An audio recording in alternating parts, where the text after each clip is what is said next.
Olá, pessoal, tudo bem? Estou de volta aqui para a gente continuar a nossa conversa sobre as constituições brasileiras. E aí, eu vou começar pela primeira, que é a Constituição de 1824. Mas antes de falar diretamente sobre ela, é interessante a gente pensar numa cronologia, lembrar de alguns fatos que levaram à formação dessa Constituição. Então, a gente precisa começar falando do início do Estado brasileiro. E o início do Estado brasileiro não é em 1500. O início do Estado brasileiro é em 1822, quando a gente tem a independência.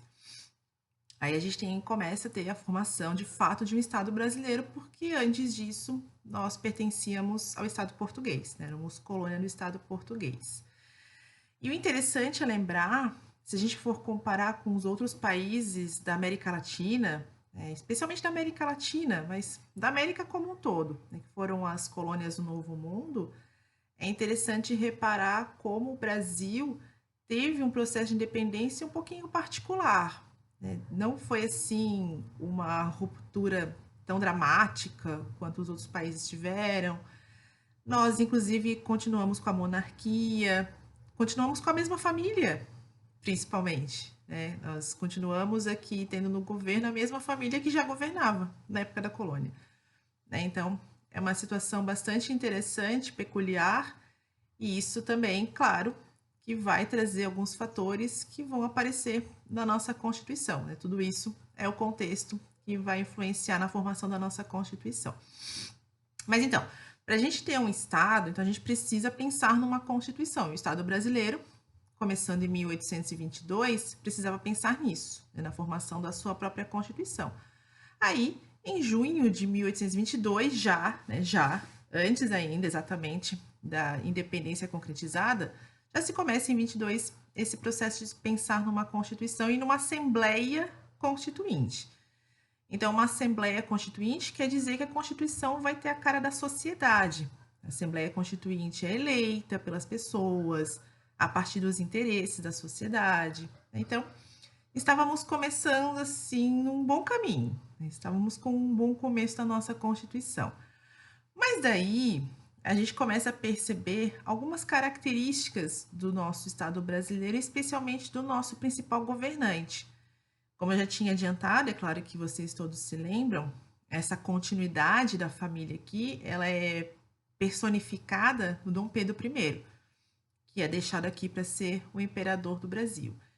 E o Dom Pedro I tem muitas características autoritárias. E digamos assim que ele não vai gostando muito da cara com que a Constituição vai ficando, não está concordando exatamente com as regras que vão aparecer no novo Estado brasileiro, né, no recém-inaugurado Estado brasileiro. E aí, em 1823, a Assembleia Constituinte é dissolvida pelo imperador. Mas é claro que a gente precisa de uma Constituição. Então ele convoca um grupo. Ele convoca um grupo para fazer a Constituição, como aparece em alguns materiais por aí, né, que é uma fala atribuída a ele. Ele queria uma Constituição que fosse digna dele, né? Não do Estado brasileiro, mas fosse digna dele. Então aí nós já começamos a nossa primeira Constituinte, a nossa primeira Constituição, de fato, com essa turbulência. Houve uma escolha, depois esse pessoal foi mandado embora, e aí tem um novo grupo para a gente ter essa formação dessa Constituição. E aí ela é, claro, outorgada em 1824. Né? Outorgada quer dizer que ela tem esse processo que tem muita interferência do governante. O grupo escolhido por ele, a partir das características que ele acha as mais interessantes. Né? Então, a primeira Constituição brasileira é outorgada. Muito bem, então, passando essa cronologia, vamos pensar agora algumas características, né? Como é que é essa cara desse recém-inaugurado Estado brasileiro? Até para a gente comparar aí, pensando se é parecido com o que a gente tem hoje em dia. Eu vou destacar uma primeira característica que até é relativamente parecida, é que a gente tem um sistema bicameral, né? Quer dizer, tem Senado e tem Câmara. Só que aqui tem uma curiosidade, né? O Senado, aqui no Brasil, na época, é vitalício. A Câmara não, né? Os deputados são eleitos de 4 em 4 anos, mas o Senado é vitalício. Mas mesmo assim, tendo Câmara e Senado, a gente tem uma estrutura de Estado, aqui no Brasil, que é diferente do que a gente tem hoje em dia, que hoje a nossa república é federativa, né?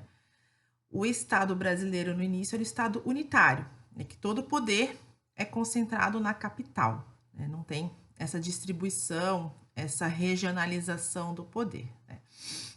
Mas essas são algumas características interessantes, mas não são as mais curiosas que eu destacaria.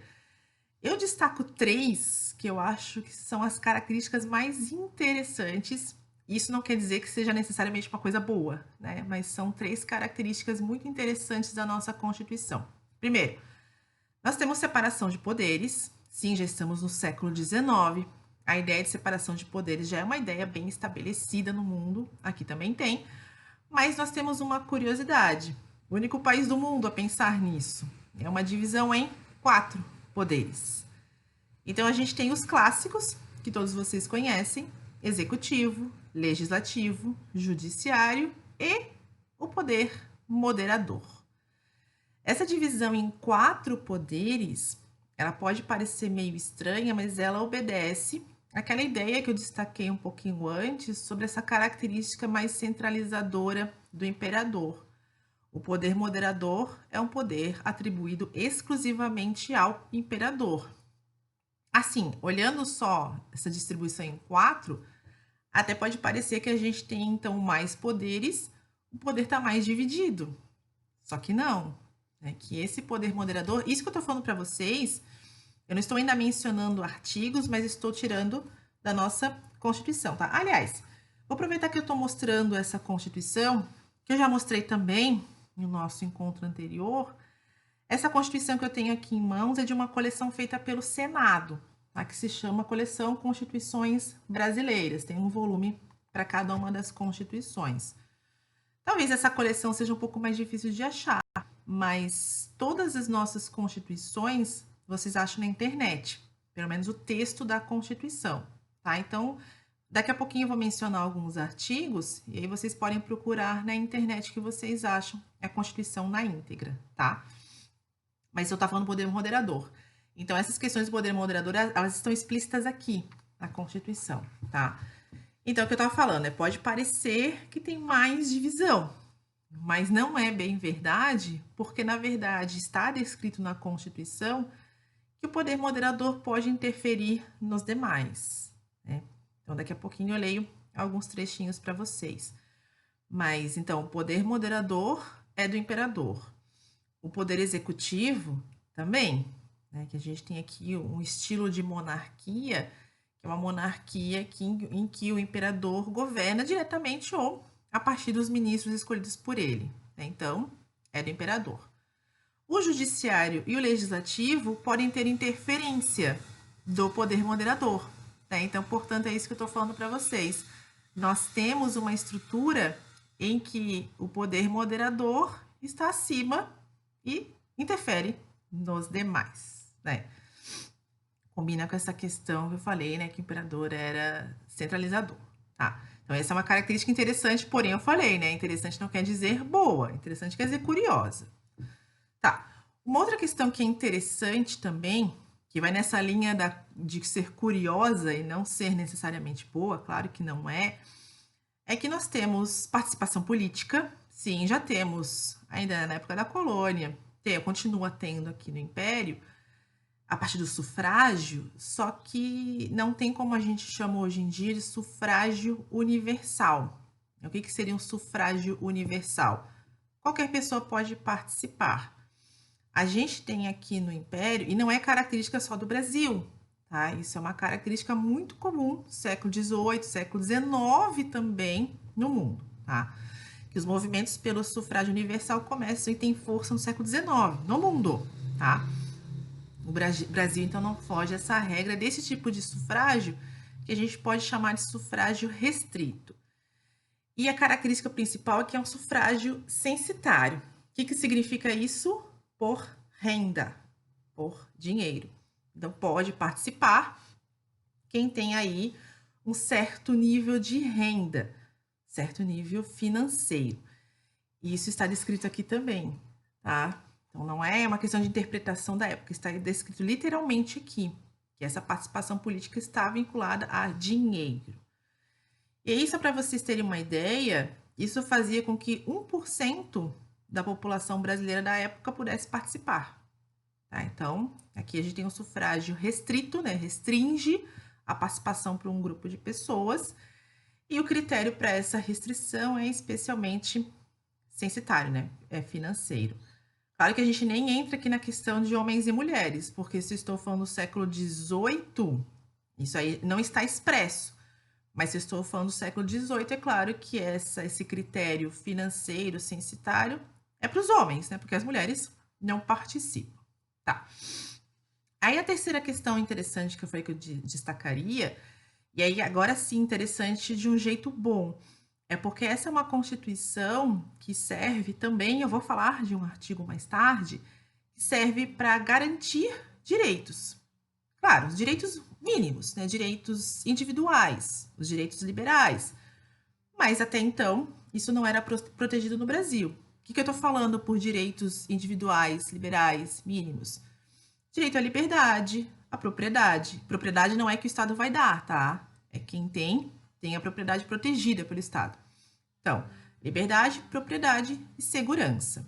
Isso a gente não tinha até então. Essa proteção a gente não tinha até então no Brasil. Então, aparece na Constituição, entra naquela ideia das constituições liberais, individuais. Então, isso é bastante interessante, né? Bastante positivo. Tá, então essas três características principais.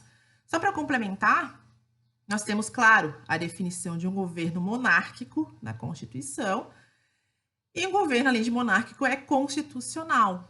Então, aí serve para, se alguém estiver pensando, sim, mas o imperador manda em tudo. Por que o imperador quis dissolver a Assembleia Constituinte para fazer? Por que ele não faz o que ele quiser, né, independentemente da Constituição? Porque não pode. Né? Nós estamos no Estado constitucional. E eu mencionei já em alguns momentos anteriores, eu até gosto de fazer aquela imagem, tá? Vou fazer de novo para vocês. Mas no Estado constitucional quer dizer que a Constituição está acima de todos, inclusive do imperador, né? Então o imperador precisa, e no caso dele estava muito preocupado, ele precisa obedecer à Constituição. E aí por isso que ele resolveu escolher o grupo para fazer a Constituição que fosse digna dele, né? Que colocasse, por exemplo, a ideia do poder moderador, né? Porque nós estamos no Estado constitucional, tá? E aí também é curioso a gente perceber que a gente não tem um Estado laico no Brasil na época, né? Inclusive tem um artigo na Constituição que expressa que a religião oficial do Império é a Católica Apostólica Romana. Tá? Então a gente tem essa vinculação à religião na nossa Constituição. Estado laico, né, para quem não lembra da palavra, é um estado em que há separação da política com a religião, do Estado com a igreja, né? Separação. Não quer dizer que não existe religião, não. É que a religião é uma questão individual, não está vinculada ao Estado. Aqui no Brasil, na época, a gente não tem Estado laico. Então, o Estado está vinculado à religião, tá? Então, são algumas características da nossa Constituição. Aí, é interessante a gente perceber algumas consequências. O que aconteceu no Brasil em alguns momentos, imediatamente após a outorga da Constituição, alguns anos depois. A gente tem no Brasil já uma sociedade que participa da política, sim, pequena, né? Especialmente se a gente for contar aqueles que têm direito a voto, né, que têm o sufrágio, era 1%. Só que esse 1% é muito importante. Né? Se a gente lembrar que esse 1% está ligado ao dinheiro, a gente está falando de uma elite aqui no Brasil. E essa elite tem ideias claras, sim, sobre política, sobre o que quer para o Estado brasileiro. E, logicamente, esse 1%, essa sociedade, especialmente que participa da política, já percebeu que a Constituição não era bem aquela que eles queriam. Né? Porque elas queriam uma Constituição, de fato, inteiramente liberal, com a proteção dos direitos, sim, mas também com a limitação do poder do governante. E aí a gente já viu, né, que isso não aconteceu muito bem, né? Não foi bem assim que aconteceu. Então isso provocou uma crise no Brasil, logo após a outorga da Constituição. A gente tem a mania errônea, né? A gente tem essa mania errônea de achar que o povo brasileiro não se interessa por política, não participa da política, é um povo muito apático. Bom, assim, depende do que a gente entende como povo, né? Quando eu falo povo, eu falo no sentido político da palavra, não no sentido amplo. E no sentido político da palavra, povo é o cidadão, povo é aquele que participa. E este povo aqui, na época do Império, apesar de ser pequeno, como eu falei, é muito importante e participa muito sim. Tanto que, após essa outorga dessa Constituição, como eu falei, teve uma crise política aqui no Brasil e isso ocasionou, demorou um pouquinho, mas nem tanto, ocasionou em 1831, lembra que a Constituição é de 24, né? Em 1831, a renúncia do imperador. Foi embora, desistiu. Não queria, não conseguiu mais resolver a crise aqui e foi embora para Portugal. Né? E foi lá brigar pelo trono lá, que também não deu muito certo, né? Mas problema dele. Mas em 1831, então, ele renunciou. E o interessante, eu até vou apontar como uma questão interessante para a gente ler, interessante que Dom Pedro I aparece já no preâmbulo da nossa Constituição como defensor perpétuo do Brasil. Esse perpétuo não durou tanto, não durou muito, né? Foi até 1831, né, que foi o defensor perpétuo do Brasil. Mas enfim. Então ele foi embora e abandonou o filho, quer dizer, abandonou, talvez não fosse a palavra correta, né? Deixou o filho dele aqui para ser o nosso futuro governante. Só que não tinha idade suficiente. E vocês lembram que nós estamos no Estado constitucional, né? Então a Constituição precisa ser obedecida. E aqui dizia que o imperador, para ser coroado, tem que ter 18 anos. E o filho dele não tinha. E aí foi aquela questão das regências que nós tivemos, tal, que também trouxe mais um monte de crise aqui para o Brasil, até que aconteceu, talvez, o primeiro golpe do Estado brasileiro, né, que foi chamado o golpe da maioridade, que foi em 1840. Quando aí o Dom Pedro II falou, não, eu vou ser imperador assim mesmo, antes dos 18, e deu, né? Então, o chamado golpe da maioridade, tá? O Dom Pedro II, ele tinha, assim, uma formação e um gosto e um estilo bem diferente do pai dele, né? E ele era mais inspirado na Inglaterra. E aí vocês devem lembrar, devem conhecer que a Inglaterra é uma monarquia, já era na época, claro, é uma monarquia até hoje, mas de caráter parlamentarista. Quer dizer, lá sequer o rei ou a rainha governam. E o Dom Pedro II tinha já esse estilo, né, um pouco mais para esse lado. E aí, bem diferente, né, do pai dele, como a gente começou a historinha aqui, a nossa conversa. Tanto que, em 1847, o Dom Pedro II resolveu estabelecer o parlamentarismo no Brasil, né, tirando ainda mais poder dele, né, delegando aí para o que seria, não tinha esse nome aqui no Brasil, né, mas para a gente conseguir relacionar a figura, o que seria um primeiro-ministro aqui no Brasil, né, mas não era esse nome aqui na época. Então, né, ele tinha essa visão bem diferente. E aí, claro, ele também enfrentou crises, logicamente, mas vocês devem lembrar, uma coisa que eu sempre ficava assim, meio confusa, quando eu comecei a ver, estou falando de criança, né, de colégio, quando eu comecei a ver as fotos dos imperadores tal, a gente sempre vê essa foto nova, essa aqui, se vocês conseguiram perceber, é o Dom Pedro I, né? A gente sempre vê o Dom Pedro I novo, assim, e o Dom Pedro II velhinho, desenho velhinho, assim, ué, mas Dom Pedro II não é filho do Dom Pedro I? Não tá errado isso? Não, né? É porque o Dom Pedro I saiu logo, renunciou, foi embora para Portugal. E o Dom Pedro II ficou aqui um tempão, até o final da monarquia. A vida toda dele, ele é brasileiro, ele ficou até bem velhinho aqui como o nosso imperador. Então, representa que ele esteve aqui até quase o fim da sua vida, né? Então, a gente teve parlamentarismo nessa época no Brasil com o Dom Pedro II.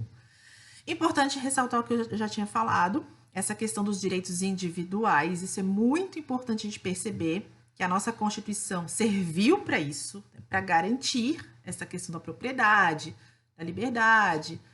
Só como um exemplo, uma curiosidade, eu estou falando isso para vocês, estou pensando em dois filmes, tá, que relatam algumas coisas que eu estou falando aqui. Tem um que até aqui na minha casa é meio tradição para a gente assistir 7 de setembro, que é o Independência ou Morte. que representa uma dessas passagens aí no Brasil. Claro, numa visão mais romântica, não tão crítica, mas tudo bem. Mas tem essa questão dele ir embora, deixar o filho dele aqui. É um filme bem antigo, tá? Se vocês procurarem, tem no YouTube. É bem antigo, mas né, tem algumas dessas questões. Mas um outro que eu estava lembrando agora é o Carlota Joaquina, que representa um pouco antes ainda, né? Quando vem a família real para cá, eu estou falando disso porque eu estou lembrando da propriedade, que eles chegaram aqui e simplesmente pegaram as casas das pessoas. Mas como é que pode? Pegaram a casa para corte. Como é que pode? Porque a gente não tinha direito à propriedade aqui. Não era protegida pelo Estado.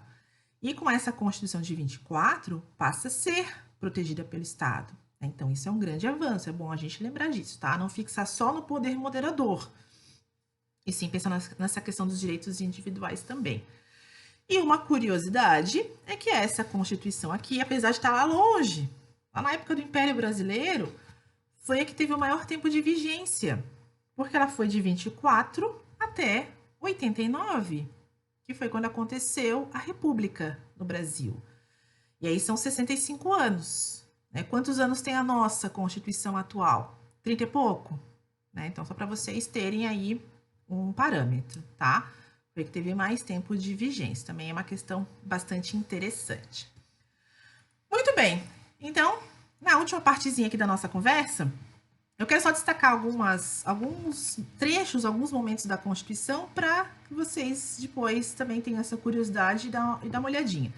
É uma Constituição bem fininha, tá, gente? Isso aqui que eu estou mostrando para vocês é um livro de uma coleção, mas essa parte inicial aqui é toda de explicação. A Constituição está só aqui, tá? Uma Constituição bem fininha, bem enxuta, que representa esse momento, de fato, de ter uma Constituição focada mais no que é essencial, né, dos direitos individuais, bem representativa deste momento.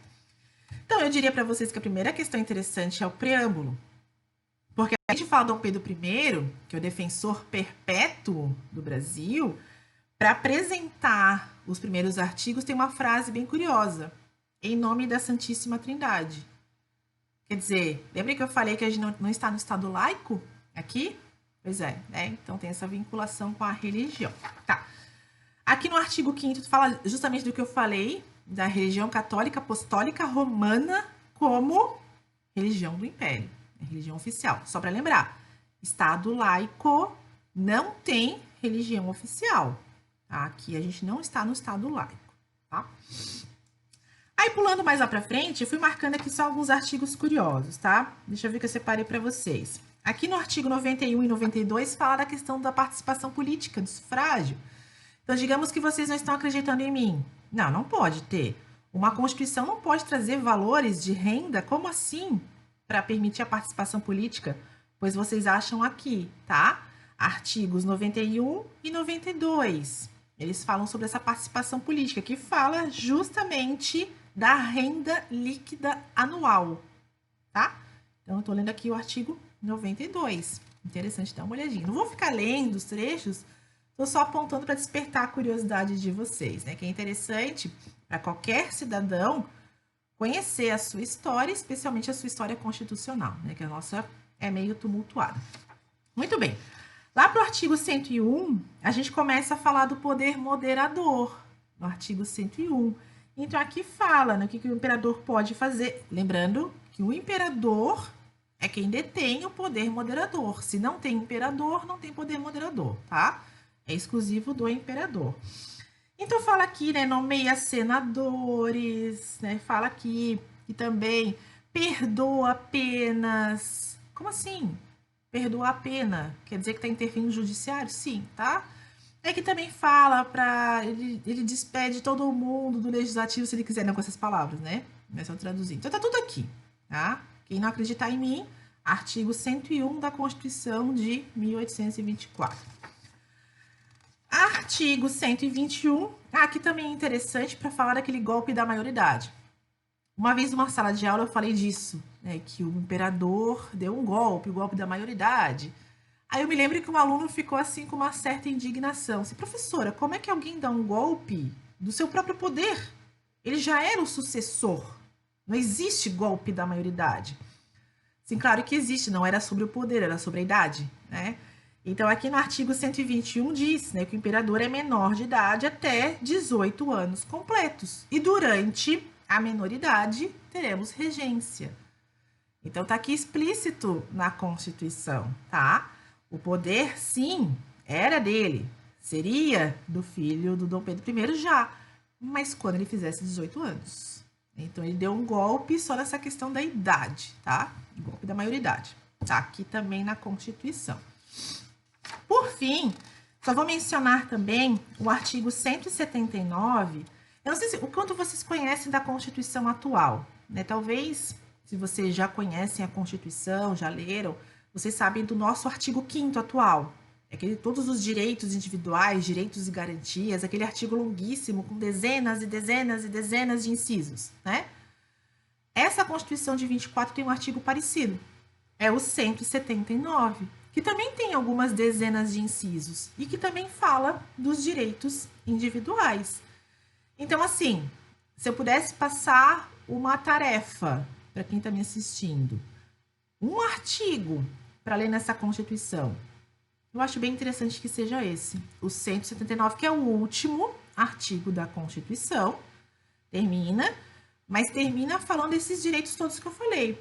A questão da liberdade, da propriedade, da segurança, coisa que não existia antes no Brasil, aparece aqui. Aí aqui fala da questão de religião também. Aqui fala que a lei é igual para todos, claro, né? Não entram aqui mulheres, escravos, tem essa questão social também que a gente precisa levar em consideração para interpretar esses incisos. Mas também fala aqui de a instrução primária é gratuita ao cidadão, já aparece aqui essa preocupação. Claro que na prática não necessariamente. Então, é um artigo bem interessante para a gente ver qual é a preocupação na época que se tem sobre os direitos das pessoas, tá? O artigo 179 fala dos direitos das pessoas. Então, para terminar a nossa conversa de hoje, se eu pudesse dizer para vocês, né, essa Constituição de 1924, ela é interessante? Sim, claro que é. Ela é a primeira Constituição que a gente teve, é a que mais tempo esteve em vigor, é a que traz pela primeira vez os direitos individuais, então são coisas boas. São coisas boas que a gente tem nessa Constituição. Também tem os seus problemas, essa questão do poder moderador, do sufrágio censitário, também tem, né? Mas vale a pena muito conhecer, para a gente conhecer um pouco como é que era a sociedade, o estado da época, para perceber questões interessantes e para a gente ter uma ideia de onde a gente veio, né? Porque a gente veio desse início aqui, e a partir daqui é que começa toda essa formação do Estado brasileiro, toda essa formação da sociedade, dos cidadãos brasileiros, tá? Então, eu volto numa próxima oportunidade para a gente conversar mais sobre isso, para falar aí da primeira Constituição Republicana, como é que foi, quais são as características. Mas hoje era isso que eu tinha para falar para vocês, tá? Então, a gente se encontra na próxima oportunidade. Tchau!